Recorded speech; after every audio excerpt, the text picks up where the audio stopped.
En el capítulo anterior, los alienígenas, obsesionados por salvar a la humanidad para poder cumplir su misión, siguieron ampliando sus conocimientos sobre la deuda externa. Conocieron la presión política y económica de los Estados Unidos y la banca transnacional hacia los países deudores para que paguen. El intento de separación de la deuda legítima y la deuda ilegítima en el gobierno de Alfonsín y el default de 1988. Aprendieron sobre la convertibilidad y la crisis del tequila de una forma muy particular.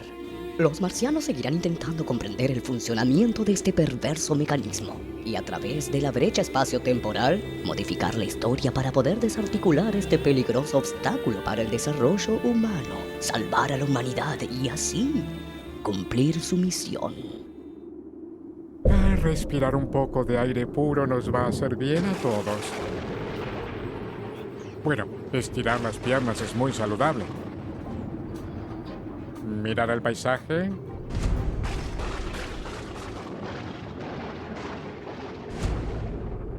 Durante los primeros años del gobierno de Menem...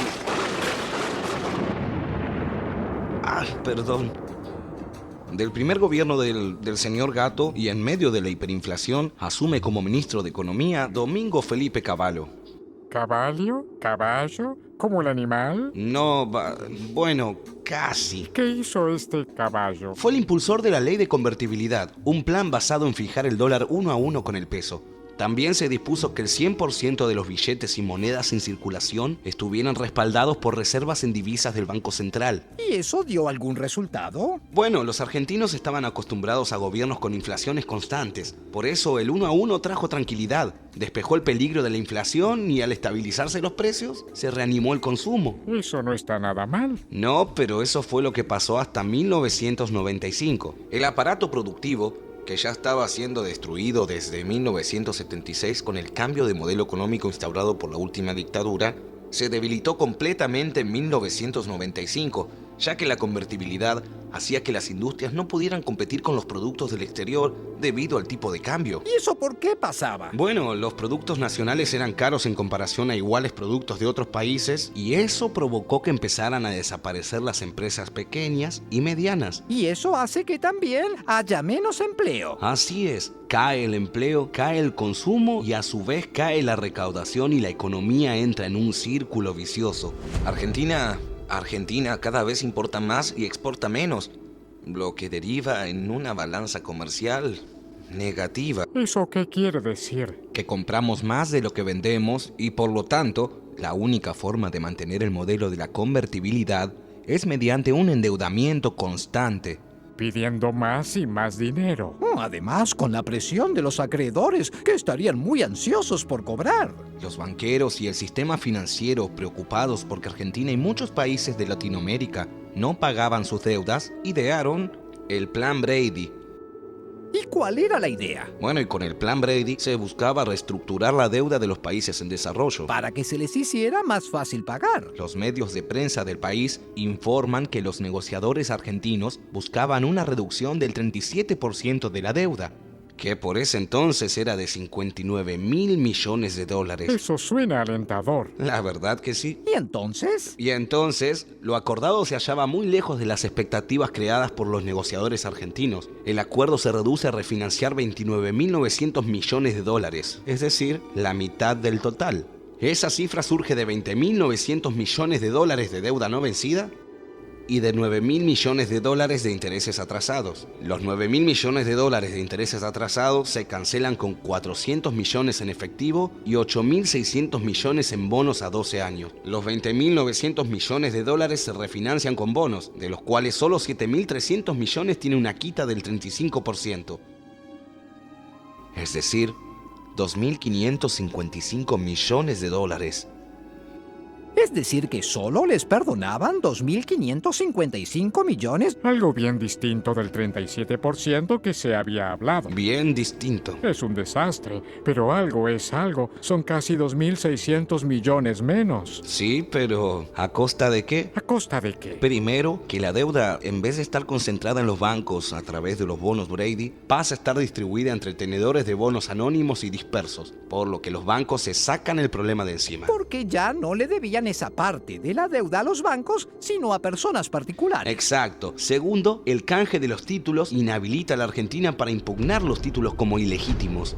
Eso significa reconocer toda la deuda como verdadera. dejando de lado cualquier posibilidad de investigar. En tercer lugar, gracias a este plan, los acreedores se aseguran el cobro de los intereses atrasados, 400 millones de dólares en efectivo y el resto en bonos, ahora garantizados por el Tesoro de Estados Unidos, cuyo cumplimiento es riguroso. ¡Ah! Eso fue genial. La cosa no termina ahí. El plan Brady revive los viejos títulos de deuda, cuyo valor oscilaba alrededor del 18% del valor nominal, reemplazándolos por títulos nuevos que Argentina reconoce a valor nominal del 100%.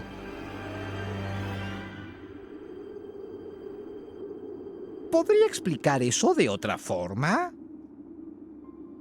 Los títulos de la deuda que estaban circulando, como el país estaba en crisis y nadie creía que el gobierno fuera a pagar, se habían desvalorizado, cotizaban al 18% de su valor real. Entonces, esos 20.900 millones en títulos valían en ese momento 3.762 millones de dólares. Es decir, al 18%, pero gracias al plan Brady, la Argentina los reconoce a su valor original. ¿Pagaron 100 por lo que valía 18? Técnicamente sí. Esto sí que es increíble. ¡Increíble! Esto quiere decir que esos 20.900 millones que se reconocen como deuda valían en ese momento 3.762 millones.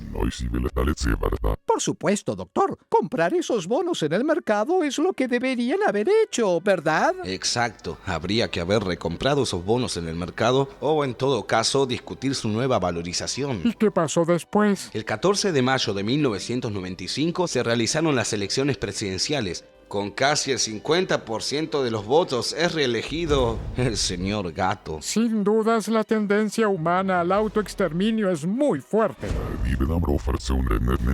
¿Qué es una manga de pelota? Lo que pasa es que gran parte de la sociedad hasta ese momento no se había dado cuenta de lo que se estaba haciendo con el país. Creyeron que el 1 a 1 alcanzaba para que el país anduviera bien. ¿Y qué fue lo que pasó en la segunda presidencia? Bueno, las cosas para la segunda presidencia empeoraron hasta casi colapsar. Esto no tiene solución. Durante el segundo gobierno menemista se continuó con las privatizaciones que habían comenzado en el primer mandato. ¿Qué es una privatización? Es un proceso mediante el cual las empresas públicas o del Estado son transferidas a capitales privados. Las venden. Hay que tener en cuenta que ciertas empresas que son estratégicas para el país, como lo eran YPF, servicios de agua, gas, entre otros, no deberían haber sido vendidas. Eso no parece para nada bueno. Y no lo era. ¿Y cómo se hicieron esas privatizaciones? Mal, por supuesto. ¿Se acuerdan de esas personas y empresas que crearon deuda pidiendo préstamos en el exterior y que luego se beneficiaron cuando se estatizó esa deuda y la terminamos pagando todos los argentinos? Claro que sí. Bueno, esas mismas personas y empresas compraron esos títulos de deuda a valores notablemente depreciados y se asociaron con capitales extranjeros usando esos títulos para comprar empresas públicas. Y entonces, ¿quiénes se quedaron con las empresas públicas? Los grupos económicos que, en mi época, manejaron directamente el país. Pérez Companc participa con Citicorp y Enron en Edesur, con France Telecom y Banco Morgan en la privatización de Entel, con capitales chilenos en usinas eléctricas diversas. Techint participa en el negocio electrónico de Edenor junto a Telefónica de España, Citicorp y Soldati en la privatización telefónica, con Banco Morgan y Banco Río, por entonces de Pérez Companc, en la privatización de Somisa y obtiene la concesión del Expreso Ferropampeano. Macri interviene en la privatización eléctrica de Zona Centro y Cuyo obtiene la concesión de la recolección de basura en Buenos Aires en sociedad con Waste Management International LDT, como así también la concesión de peajes de rutas panamericanas a través de Sideco, del acceso sur con Benito Roggio y la concesión del correo. Soldati se queda con obras sanitarias bajo el nombre de Aguas Argentinas y con la concesión de Ferrocarril del Delta y también con la refinería de Dock Sud. Fortabat obtiene la concesión del Ferrocarril Roca. Benito Roggio se convierte en concesionario del Ferrocarril Sarmiento, del peaje del acceso oeste y los subterráneos. Garobaglio y Sorraquín toma a su cargo la energía del litoral. Pescarmona la concesión ferroviaria de Urquiza y participa inicialmente en la privatización de aerolíneas, entre otras.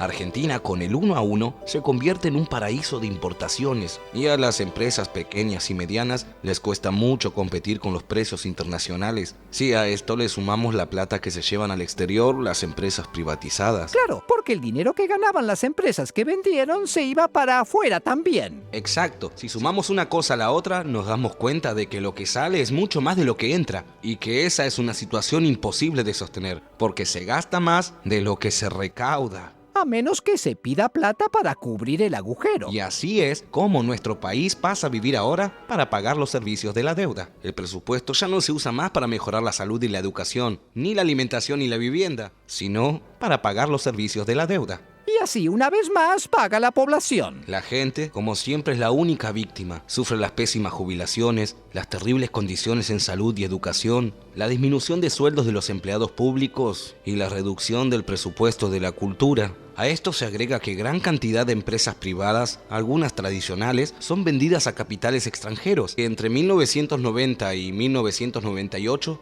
426 empresas argentinas fueron compradas por capitales extranjeros. Obviamente, esto no termina nada bien. Naturalmente. Finalmente, en noviembre de 1998 entramos en recesión. ¿Recesión? ¿Qué es eso? Es cuando durante 3 trimestres seguidos o más disminuye la actividad económica del país. Se mide a través de la baja del Producto Bruto Interno. ¿Qué es el Producto Bruto Interno? Es el valor de todos los bienes y servicios producidos en un país durante algún periodo de tiempo. Y con el endeudamiento de todos esos años, ¿de cuánto era la deuda externa en 1998? 113.000 millones de dólares. Eso significa casi el doble de deuda que cuando asumió Menem.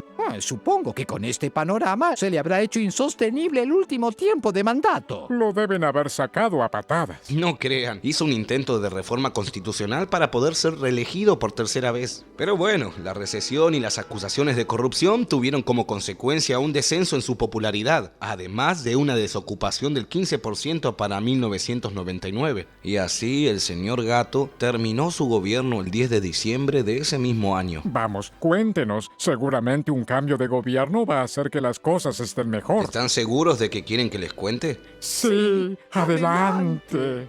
Bueno, está bien. Después del gobierno del señor Gatto vino la Alianza, que era la unión del Partido Radical y el Frepaso. Fernando de la Rúa fue electo presidente en las elecciones del 24 de octubre de 1999. La Alianza y su fórmula de la Rúa Álvarez obtuvo el 48,5% de los sufragios y asume como ministro de Economía José Luis Machinea. ¿Y cómo fueron las cosas con el nuevo gobierno? Y bueno, de la misma manera que había procedido el señor Gatto cuando tiró a la basura sus promesas electorales de salariazo y revolución productiva, de la Rúa hace lo mismo prometiendo honestidad y, por supuesto, mantener el 1 a 1. ¿Y entonces? Durante el gobierno de la Rúa, el déficit fiscal alcanzó los 11.000 millones de dólares. Es decir, se seguía gastando más de lo que se recaudaba. Y de la Rúa dijo que lo que había que hacer era reducir el gasto público para lograr un déficit cero. ¿Qué quiere decir con reducir el gasto público? Supongo que no será que pague otra vez la gente. No, supones mal. Recorta gastos en la administración, impone impuestazos y finalmente recurre directamente a recortar los sueldos de la administración pública entre un 12 y un 15%. Por lo menos logra algo con eso. No, y la Alianza decide así endeudarse más y más para seguir sosteniendo la convertibilidad. Pero, ¿no había otras soluciones? La otra alternativa hubiera sido revertir ese modelo de convertibilidad, pero esto era totalmente ajeno a los intereses de la Alianza. Perdón. Y a todo esto, ¿el FMI dónde estaba? ¿El FMI? Avanzaba en sus exigencias cada vez más y más, tal vez cebados por la sumisión del gobierno de la Alianza. Esto no podía terminar bien. A fines del año 2000, la realidad económica y social de la Argentina muestra un panorama deplorable. La recesión que había comenzado en 1998 se acentuó y creció el desempleo y la miseria. ¿Y la deuda? La Banca Mundial solo accedía a refinanciaciones a través de sobretasas muy altas. Es decir, le seguían prestando pero con intereses más altos. ¿Y por qué hacían eso? Porque los financistas del exterior, los mismos que hundieron al país, Sostenían que éramos un país de riesgo y que por lo tanto había que poner sobretasas que cubran ese mayor riesgo. Entonces los bancos transmiten esas altas tasas de interés porque, bueno, según ellos, están arrastrados por las operaciones externas. Pero, ¿esto no empeora las cosas? Claro, así es como el sistema financiero internacional ayuda a los países con problemas. ¿Cómo sigue esto? Frente a esto, el ministro Machinea depositó su confianza en el blindaje financiero. ¿Blindaje? ¿Qué es el blindaje financiero? Era un crédito extraordinario otorgado por el FMI, el Banco Mundial, AFJP locales, bancos y el gobierno español por 32.700 millones de dólares,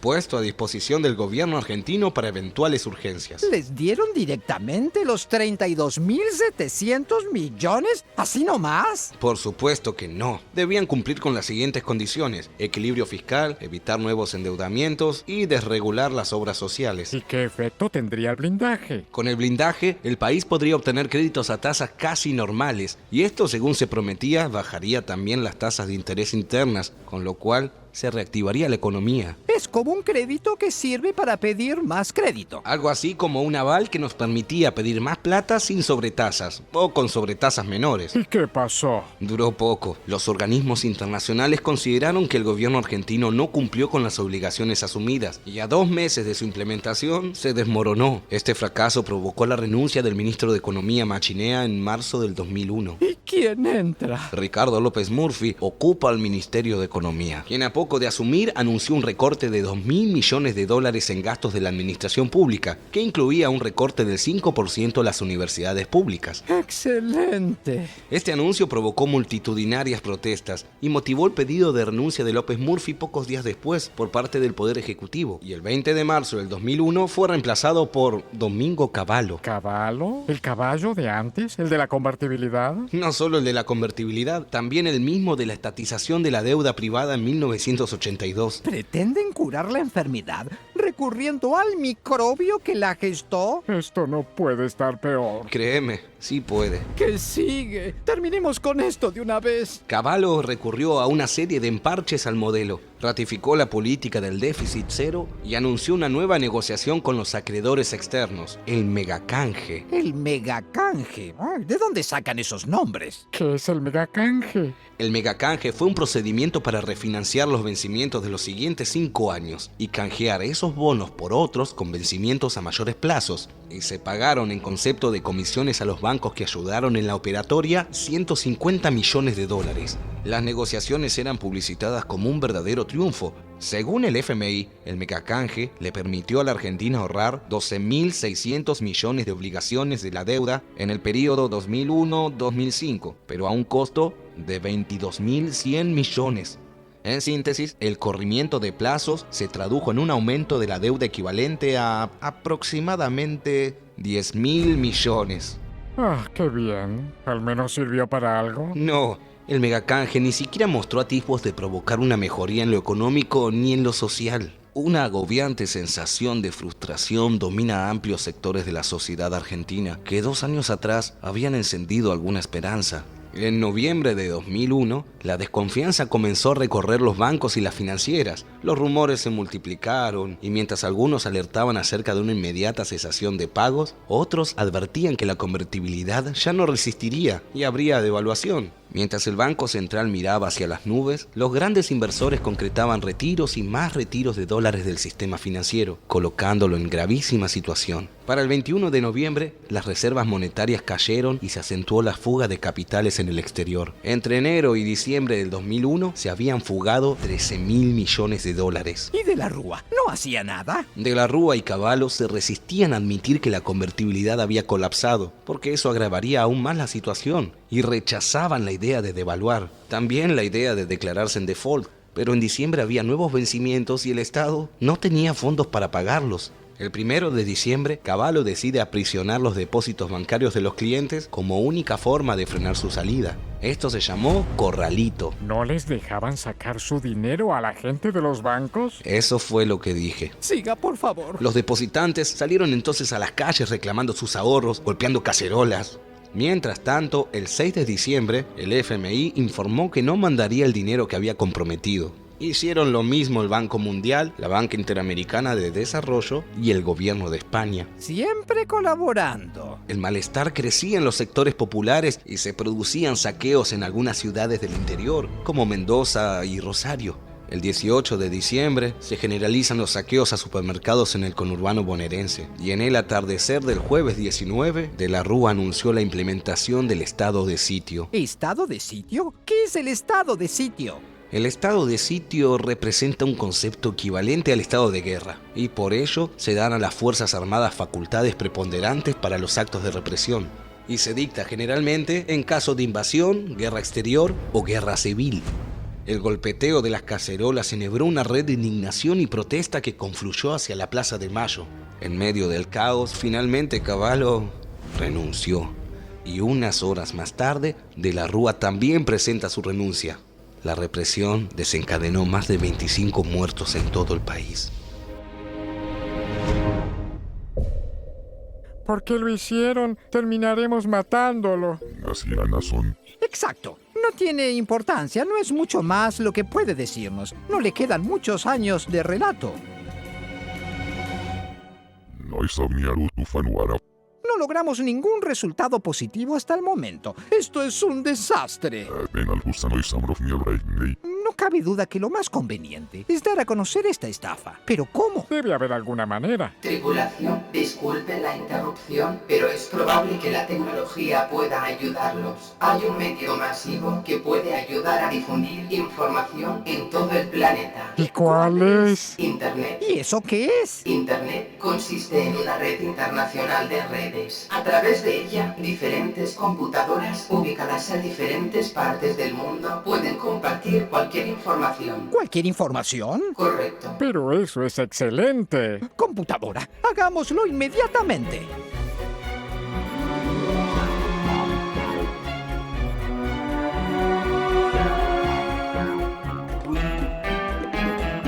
Eso que tienen adelante es una computadora de la época. Está conectada a internet. Con ella podrán colocar información para que pueda verse en todo el planeta. ¡Excelente!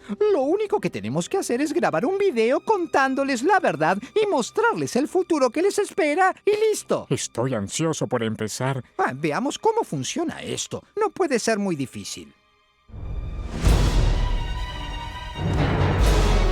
¿A quién se le puede ocurrir hacer un sistema de ventanas que abren y se cierran? ¿A quién? Creo que necesitamos un manual de instrucciones.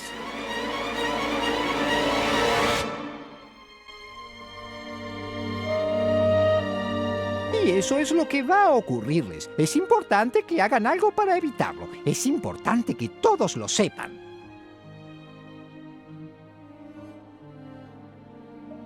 ¿Listo? Ahora lo único que tenemos que hacer es dejar este video para que todos puedan verlo. Listo. Ahora solo nos queda esperar por los resultados.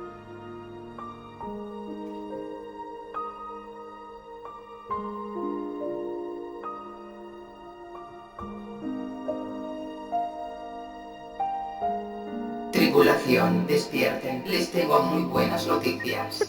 ¿Pero qué ha pasado? Tripulación, el video con la información que subimos hace solamente 6 horas fue visto por 27.845.331 humanos alrededor del planeta. ¿Qué? El video con la información que subimos hace solamente 6 horas fue visto por 27.845.331 humanos alrededor del planeta. ¡Lo logramos! ¡Es increíble! ¡Yupi! ¡Salvamos a la humanidad! Millones de humanos ahora saben lo que les pasará si no cambian. Ahora solo tenemos que esperar y este presente desastroso empezará a cambiar. ¿Cómo no nos dimos cuenta? Fue demasiado fácil. Gracias, computadora. Gracias. No puede ser cierto. No, no puede ser.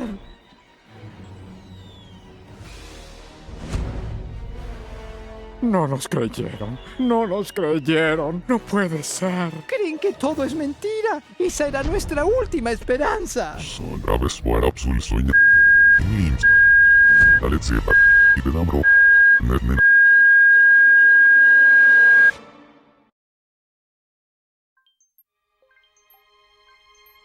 Esto es un verdadero desastre. Sin dudas no podría ser peor. No hay forma de hacérselo saber. No la hay. Y seguirá empeorando y empeorando hasta llegar a esto. Juárez Selman fue presidente argentino entre 1886 y 1890. ¿Qué? ¿Y eso qué tiene que ver? Me está delirando. Está hablando de 1886. Tenemos que saber qué fue lo que pasó después de 2001. ¿Cómo se llegó al default de 2001? Es un proceso muy similar al de 1890. Ya me estoy cansando. Juárez Selman asumió la presidencia en 1886 mediante elecciones fraudulentas, impuesto por su concuñado Julio Argentino Roca, quien había gobernado entre 1880 y 1886. Y ya había comenzado el proceso de endeudamiento irresponsable que luego sería ampliado por su sucesor. Elecciones fraudulentas. Juárez Selman y sus socios controlaban todos los resortes del poder, sentando un interesante precedente que hizo escuela un siglo después. Negocios públicos y privados se complementan. Ricos empresarios incursionan en política, funcionarios y políticos lo hacían en los negocios. Estos grupos especulaban con cada compra, venta, préstamo, licitación, haciendo negocios a costa de los fondos estatales, sin siquiera pagar impuestos. ¿Y qué hacían? Y, por ejemplo, en 1887 promulgó la Ley de Bancos Nacionales Garantidos, que permitía a cualquier persona fundar un banco, siempre y cuando pudiera demostrar un capital mínimo de 25.000 pesos moneda nacional. Los bancos compraban al gobierno títulos de la deuda interna y el gobierno les pagaba esas sumas en billetes con el nombre de cada banco. Continúe, por favor. Eso hizo que en menos de 2 años los bancos empezaran a enviar sus capitales al exterior y el Estado debió limitar el retiro de ahorros depositados en los bancos. El corralito. El gobierno llevó adelante una política económica liberal, fomentando la privatización de todos los servicios públicos. Detrás de cada concesión había un negociado y un funcionario beneficiado con la generosidad de la empresa beneficiada. Privatizaciones corruptas. Toda esa euforia especulativa comenzó a decaer cuando en el mundo comenzaron a bajar los precios de nuestras exportaciones y fue necesario hacer frente a una deuda externa que comprometía el 60% de nuestro Producto Bruto Interno. Increíble. Para financiar esta política, el gobierno siguió con su tradicional aumento del endeudamiento para pagar la deuda externa. Endeudamiento externo. Argentina compraba más de lo que vendía y de lo que estaba en condiciones de pagar. Vendíamos barato y comprábamos caro. Me suena. Y así, en junio de 1890, Argentina entró en cesación de pagos y se declaró en default. Frente a las puertas de los bancos se hacían filas de ahorristas que intentaban extraer sus depósitos, mientras que la mayoría de los bancos declararon quiebras fraudulentas. Pero no entiendo. ¿Qué quiere decirnos con esto?